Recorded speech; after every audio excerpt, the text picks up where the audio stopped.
All right, in this video, you're going to add and subtract rational expressions.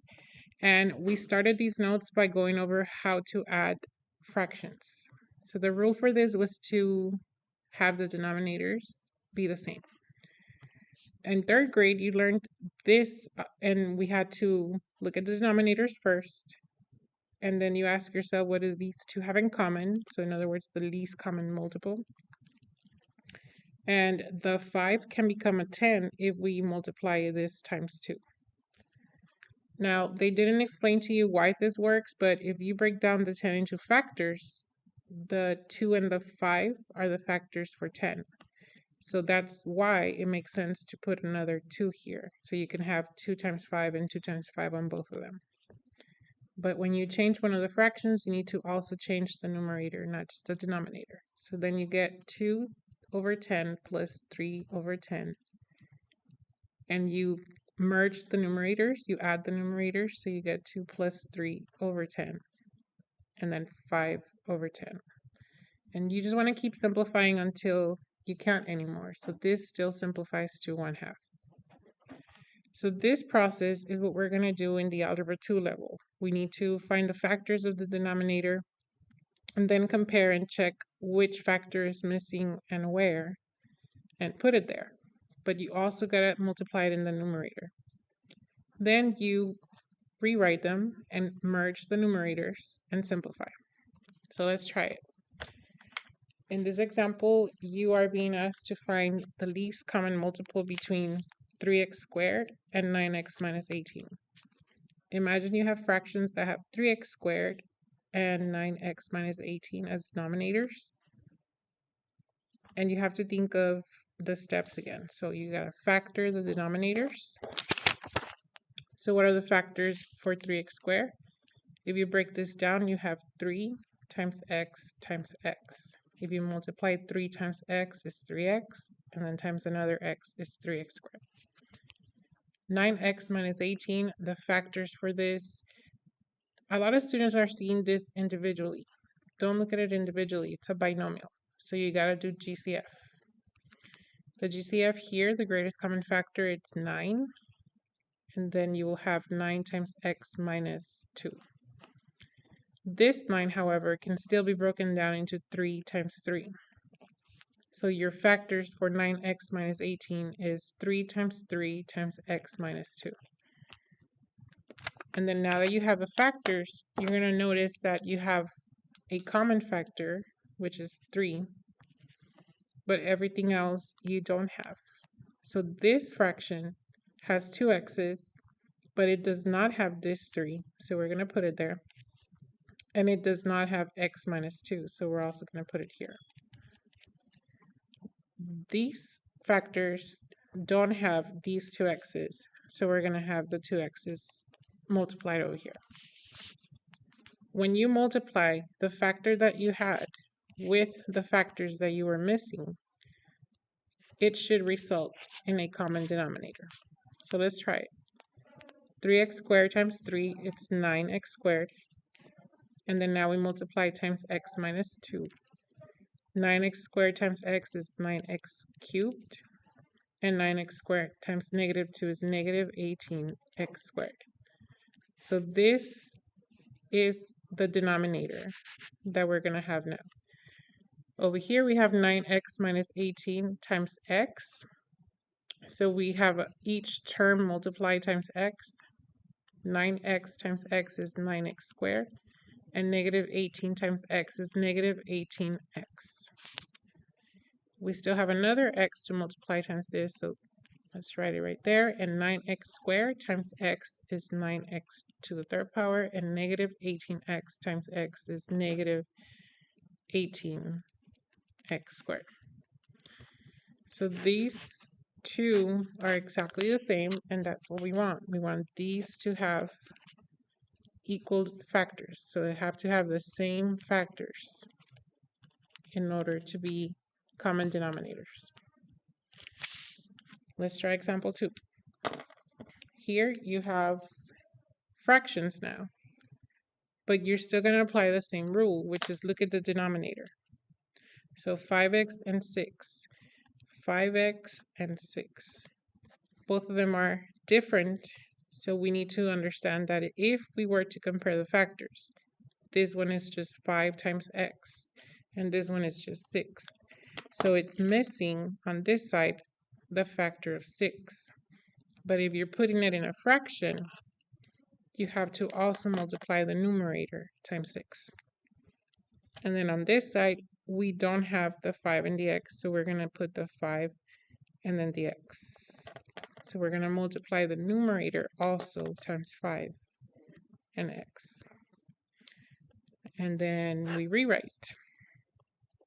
So you're going to have 12 over 30x. So 6 times 2 is 12. 6 times 5 is 30 times x is 30x. Minus 1 times 5 times x. So that's going to give you 5x. 6 times 5 times x is going to give you 30x. So this is what we wanted. We wanted to have the common denominators. And now we merge the numerators. We want to subtract 12 minus 5x.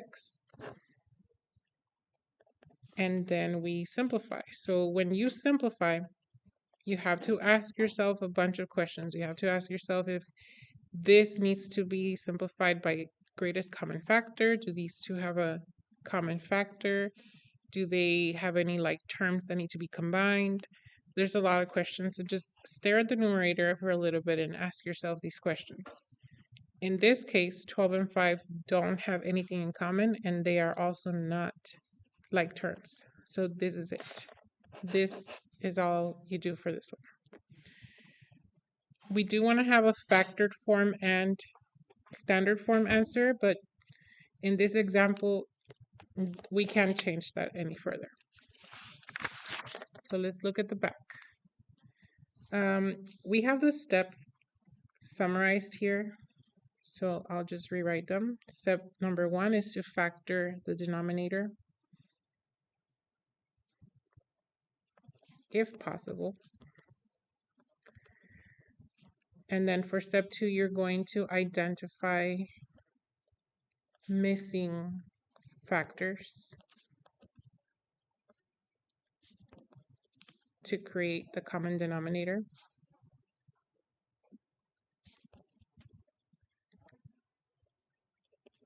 And then step 3 is to multiply each fraction by whatever it was missing on the top and bottom. So this is the steps we want to follow again.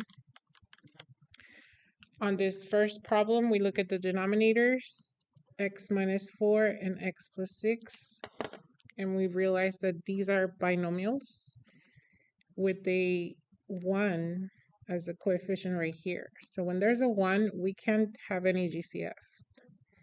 And then also, they are a binomial, so we can't individually look at each other, x and 4 separately. So we want to leave it alone. There's nothing we can do to these factors. So now we ask ourselves, how can we make them the same? How can we have the common denominator happen? So once again, you have to have the same factors on the denominator. So this fraction is missing this factor of x plus 6. And if you're going to put it in the denominator, you also have to put it in the numerator. And then this fraction is missing the factor of x minus 4. So we're going to put times x minus 4 on numerator and denominator. So now we rewrite these fractions, and we're going to have 3 times x, so 3x, 3 times 6, 18. On the denominator, you're going to have x plus 6 and x minus 4. Then on this one, you're going to do 2 times x, 2 times negative 4, so that's 2x minus 8. And then the denominator, you just write it down. Some of you wanted to multiply these together, but not yet. Do the factored form first. Now that they're common denominators, we are going to merge the numerators, and we're going to have 3x plus 18 plus 2x minus 8 over x plus 6, x minus 4. And then now we simplify this, and the numerator has to be combined because we have like terms. So we're going to have 5x plus 10. We combine these individually, and then x plus 6, x minus 4. The numerator, keep staring at it until you ask yourself, is it done? Is it simplified all the way? This one still needs a little bit more. 5 and 10 have 5 in common. So we're going to GCF it to 5x plus 2 over x plus 6, x minus 4. And now this is the simplest it can get. So this is your factored form. And just in case you don't have answer choices with factored form, you want to practice turning this into standard forms, which is just multiplying everything back together. So 5x plus 10 is your numerator. And the binomials, now you want to multiply binomials separately. You can either do the loops of FOIL method or the box method. Excuse me. So you're going to have x plus 6 and x minus 4. And when you multiply this, you get x squared, 6x, negative 4x, and negative 24. And the x's combine. So you get x squared plus 2x minus 24.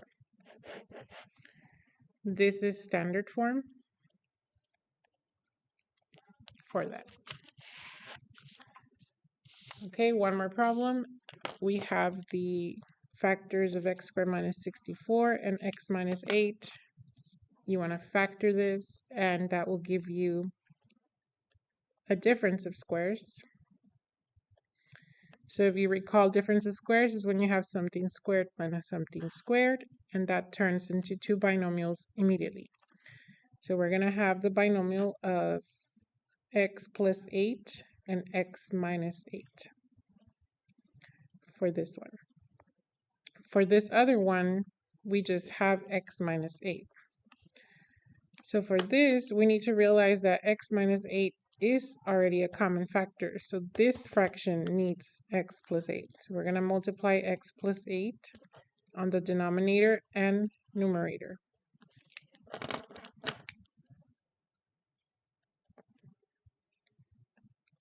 So we're going to have 2x times x and 2x times 8. That results in 2x squared plus 16x. And I'm just going to rewrite the denominators on both of them.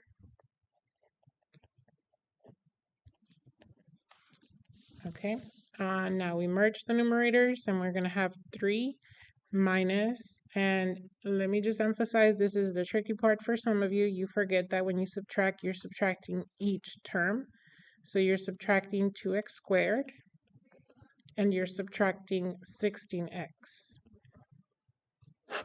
So you want to maybe sketch to yourself that you're distributing that negative in there because it's a binomial.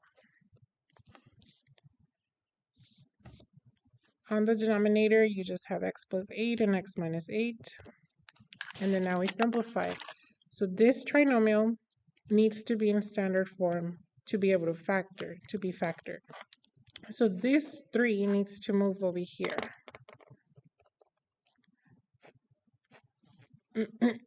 And now you have ax squared plus bx plus c, and you do your x to factor the trinomial. 8 times c and b, so negative 2 times 3, that's negative 6, and b is negative 16. Two numbers that give you 6 when you multiply is 2 times 3 and 1 times 6, and these combinations should give you 16, but none of these do. So that means that this one we can't factor anymore. So this is a not factorable problem. And just in case you need it in standard, you just multiply the denominators back together. But if you trace your steps back, x squared minus 64 is the answer to multiplying these two together. So we're just going to write x squared minus 64, and then the numerator stays the same. All right, so that takes care of the notes. If you need more examples to understand this topic, I'm making another video on the practice. Hope you understand.